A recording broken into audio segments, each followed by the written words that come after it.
Alright, a few things to note real quick. Strafe left and strafe right, those actually turn your vehicle to the left and to the right. Turn left and turn right, those will roll your vehicle over. So if you're having issues with that, that is why. And also I use EDSF. That might be confusing to some of y'all, so just stick with whatever your defaults are. Okay, let's begin. Alright, the Reaver is, it's the hardest, I shouldn't say the hardest maneuver, but it isn't nearly as agile as the Scythe or the Mossy, and I think that's why it'll be the best one to demonstrate. A few things to note. Once you get to the ground, you can't really land, it's not gonna just cut out. I say this, and it totally stops. But you saw how it, like, yeah, there we go. It'll do this if you're not leveled out. And once you level out, it'll land. So if you're having issues with that, then that's why. And it'll also like hover forward with the other vehicles, like the Liberator, the Galaxy, if you aren't leveled out. So I assume everybody knows how to go forward, and then there's the afterburner. But you want to pull up if you want to turn. I totally did that wrong, but sort of get the idea, and you can use this to quickly turn left, turn right, and you can see my FPS dropping because I've got a really shitty computer that can't run Fraps and this game at the same time. And from the first person view it'll look like this. Some people say it's much easier, and I would have to agree with them. Because you have the I don't know what the technical term for this is, but this HUD. Small dogfighting thing. This used to work, but they've nerfed missiles since. But for NC, I would just go straight up into the air, as high as I could go. And this isn't really dogfighting at all. But most people, they fly low to the ground, and you can just get a lock on. And then as you see them, or you get the lock on, you just go in. You don't have to go full speed. You just need to get the lock in, or lock on. And the best part about this is they can't dodge, because the terrain, like using hills and stuff like that, that works if, say, this person's over here and you're shooting from over there. But if you're above them, the terrain is completely useless. And make sure when you're dogfighting that you reduce your speed and try to turn.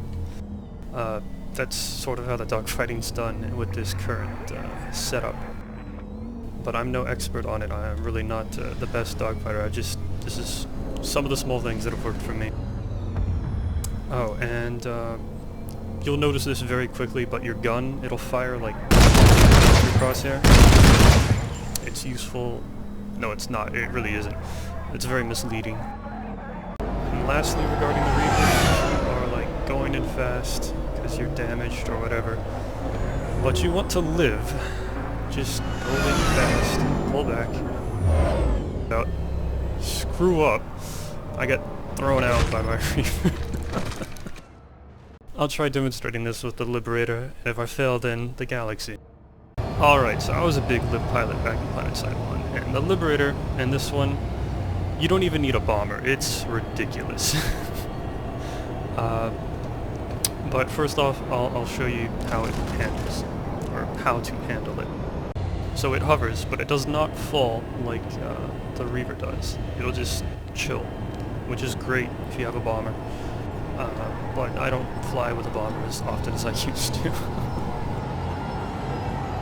You'll notice it's much more sluggish, and it doesn't have afterburners. I believe you can unlock them, but another trick to try and get around that afterburner, I'll just go full speed.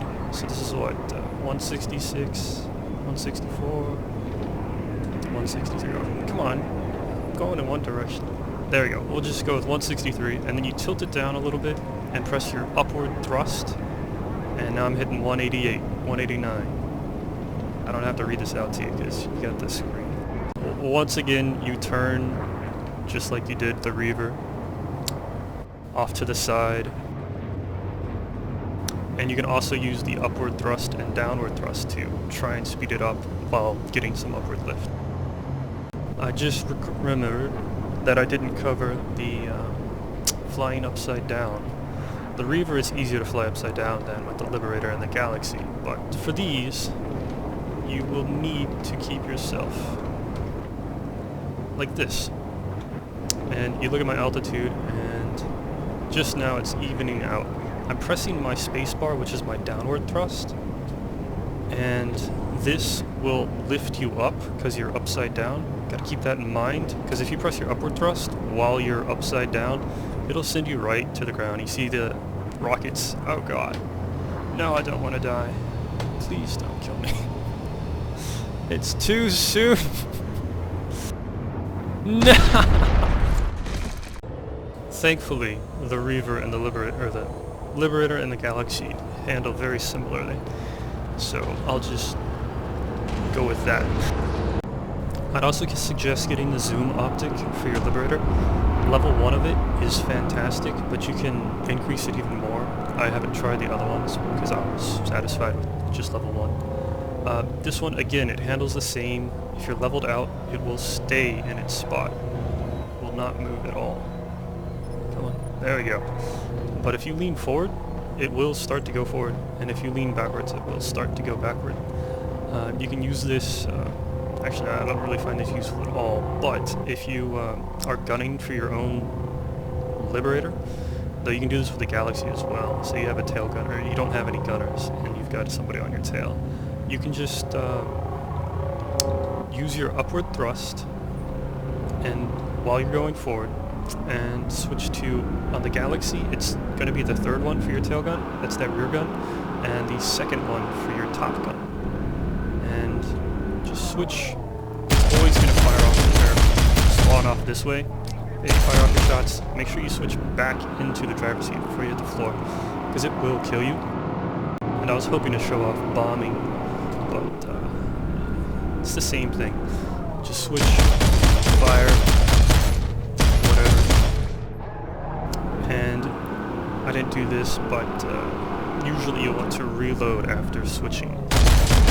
You can just reload it to like a 4th, and it will keep reloading when you switch back into your pilot seat. So when you switch back again, it's fully loaded. It's not a huge deal with the Galaxy, but it's very useful for the Liberator. And finally, since the Galaxy is kind of slow to turn, but if you do this, it's hard to line up with a waypoint. So this case, the left and right turn are very useful. They're not super overbearing as the I don't know, drag. I don't really know what this should be called, but they're a little bit more precise. And again, flying upside down. That's what I wanted to show y'all. Again, this one with the Galaxy, it's much harder. Much harder. And the controls, you gotta keep them in mind, which is up and which is down. Oh god, I'm doing it wrong. And I'm pressing my turn right key, it might be the strafe right key, but this is pulling me to the left as you see, going down. No, I'm going, I'm fine. And yeah, just try to keep in mind your controls do reverse. It's a little easier to keep in mind when you're upside down, like with the HUD, but you're watching yourself. Boy, it'll get confusing.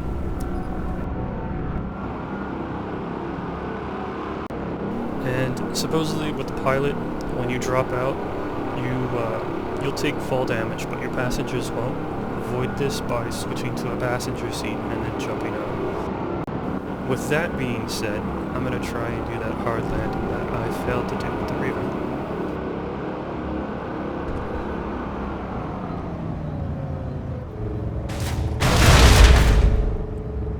Ta-da! Beautiful. Alright, and finally, here's how to land in odd spots, because landing is kind of important. I know I didn't show how I flew in or anything like that, but it's quite simple. You just pull myself back out, run into some random shit. You can cap a lot of points while you're inside your vehicle, and it's really nice to take advantage of this. So as you see, I'm using that pull, reposition my aircraft, and hit the pull. It's much easier when you're actually going in a forward direction. So you can do this from the side, but then you just land. Something to keep in mind, on my right is the capture point pole thing. It's really easy to get your wings stuck inside that, especially for a galaxy. It may not kill you, but it'll get you stuck. Like, you just... it's a little hard to explain, you just have to see it. And there's some TR that I've taken... I've switched to VS. Some TR that I've taken... this is so I don't have to worry about the cooldown timers, but... there's some TR that have taken this territory. Jesus Christ, we have a lot of tanks. I was hoping there'd be a target-rich environment here, but it may not be the case.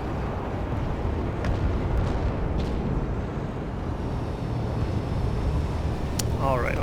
So, as I was saying, with the Liberator, it'll hover in the same spot. You see the speed, it's decreasing now, but if I press up arrow, it increases. It'll hover around 35, so just switch to that, and I have to reload. And yeah, you can switch back and forth. Effortlessly. Miss completely. There we go. And they're probably going to fix this at some point in time, but you get a gunner bonus for shooting people with your own Liberator and then switching to the pilot seat. That's just small arms fire. Why did I run from that? Well, it is hard to differentiate burst flak from, well, guns. They don't have a proper effect like they did in... So if you're wondering why I'm doing awful, that's kind of why. I was lagging at the warp gate. In combat, it just gets worse. Probably gonna hit a tree eventually.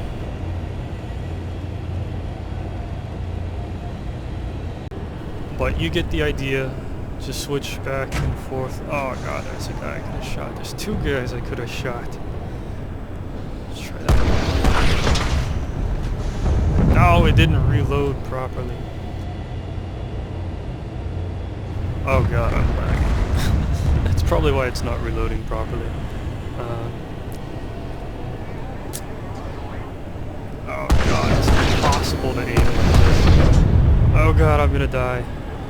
That's it. Game over, man. I'm hitting 1 FPS on top of hanging.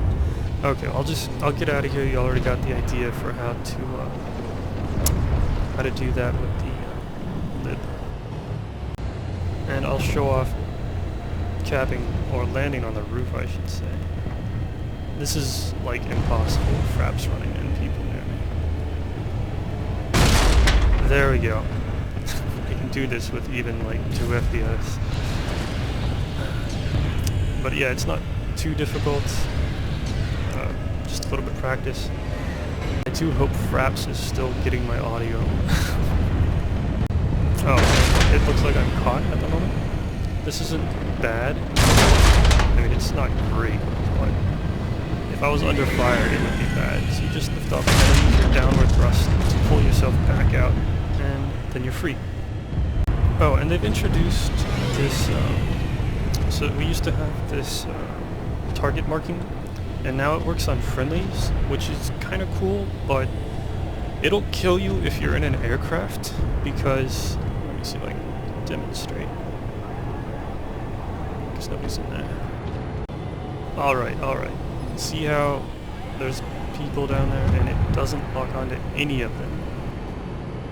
Okay, well, normally when you do it, it'll like make you look at the person that you did the target marking on, and if you're in an aircraft, where you're looking is kind of where you're going, and a lot of people are on the ground, so you go right into the ground. It's quite unfortunate. And now arguably one of the hardest things to land, the Galaxy. And I'm just going to cover where to land it rather than how to land it, because I can do both with one. And see where that Galaxy is? That's a really shitty spot. It's not as shitty as being on those platforms, but yeah, that Galaxy pilot has never, like, it's just a shitty spot. There's so much running to the where you have to be. You can get shot by anyone from anywhere with cover over here.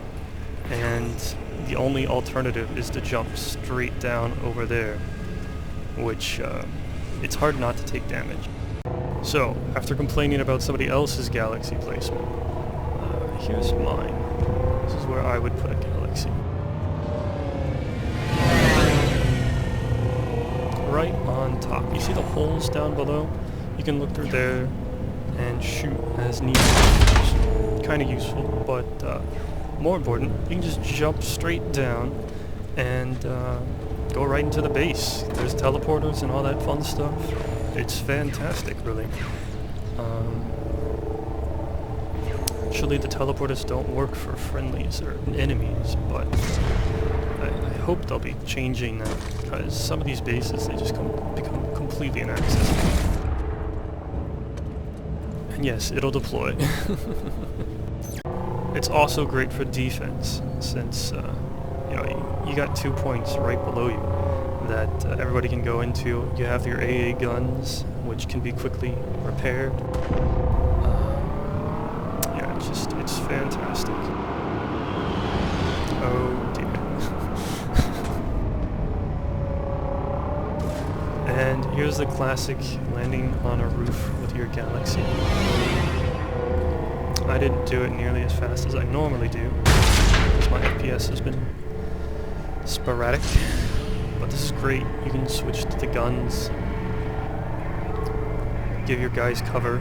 It's not always good to get out of your galaxy and support as an infantry, since you can die, and a lot of times it's easier to just position your guns to cover the exits and stuff, because I mean, it's a galaxy, it takes less damage, and these guns, they dish out a pretty decent amount of damage as well. There's people in my galaxy. I'll just drop them off at the tech plant. Oh, and I don't have any forward momentum, but I can use the upward thrust to like pull myself in one direction or the other until I get where I want to go. I guess this would have been a perfect opportunity to show off the vehicle management, but they do have a vehicle management screen. Look for it on your keybinds. I don't know what the default key is, but normally there'll be a red X, and you just click on that where people are, and it'll get rid of them. And yeah, you can land on pretty much anything. It's good to pilot as an engineer, not only because you can repair your vehicle, but see.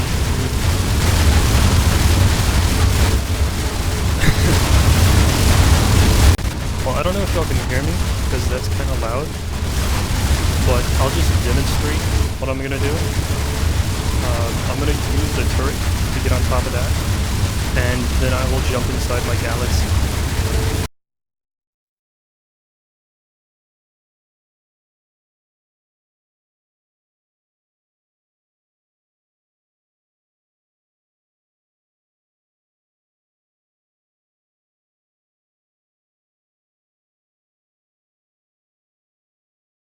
I know, it doesn't look like I could have made that, but it's got quite the reach.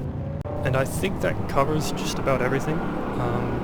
If you get a gun, like the mortar, on your right side or left side, I actually have it on the right side for my NC Galaxy. Try to land with the mortar facing, or just slightly off, the entrance for the towers. Why can I not land? There we go. And that way, when you press 5, I believe, yes, you got a great shot there, cover most everything, and you can switch to your tail gun too, and that'll cover another chunk of area. So yeah, just try to line it up where you have 2 guns facing the facility that you're trying to take, and that's pretty much it. Have fun, good luck out there, and have a good one.